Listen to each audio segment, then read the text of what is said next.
இயற்கையின் ஒவ்வொரு படைப்புக்கும் அர்த்தம் உண்டு. தமிழ் கதைகள். ஒரு பகல் வேளையில் ஒரு பயணி தன்னுடைய பெயை சுமந்து நடந்து கொண்டு இருந்தார். அவருக்கு ஓய்வு எடுக்கணும் போல் இருந்தது. சுத்தி பார்த்தபோது கண்ணுக்கு எட்டிய தூரம் வரை ஒரு மரம் கூட காண முடியவில்லை. பாலைவனம் மாதிரி இருந்துச்சு அந்த இடம்.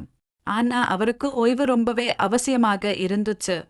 ரொம்பவே களைத்து போயிட்டாரு. ரொம்ப தூரம் நடந்ததற்கு அப்புறம் அவர் ஒரு அழகான தோட்டத்திற்கு உள்ள நுழைந்தார். அங்கு நிறைய மரங்களும் பழங்களும் பூக்களும் ஆகஸ்ட் இருந்தது. அங்கு மரங்கள் முழுவதும் ஆரஞ்சு பழங்களால் நிரம்பியிருந்தது.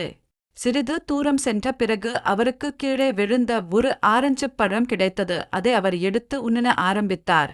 அந்த ஆரஞ்சு மரத்துக்கு பக்கத்துல ஒரு பூசணி கொடிய பார்த்தாரு.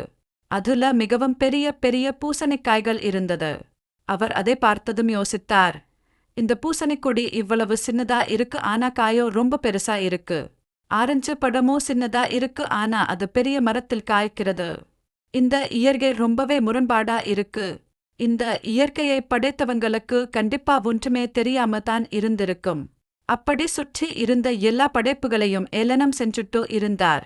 கொஞ்ச நேரத்துக்கு அப்புறம் ரொம்பவே தூக்கம் வருவது மாதிரி இருந்துச்சு. அதனால ஒரு மரத்துக்கு அடியில் தலை சாய்த்து தூங்கிட்டாரு. குருட்டை சத்தமும் வந்தது.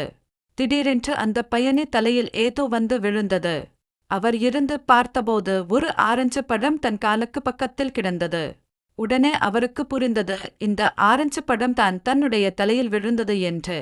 அப்போதுதான் திடீரென்று அவர் யோசித்தார், இந்த ஆரஞ்சு பழத்திற்கு பதிலாக பூசணிக்காய் தன்னுடைய தலையில் விழுந்திருந்தால் என்னவாயிருக்கும் என்று நினைத்தார். அவருக்கு அப்போது புரிந்தது, பூசணிக்காய் இருக்க வேண்டிய இடம் தரையில்தான். எனவே ஒவ்வொரு படைப்புக்கும் அர்த்தம் உண்டு என்று அவர் உணர்ந்தார்.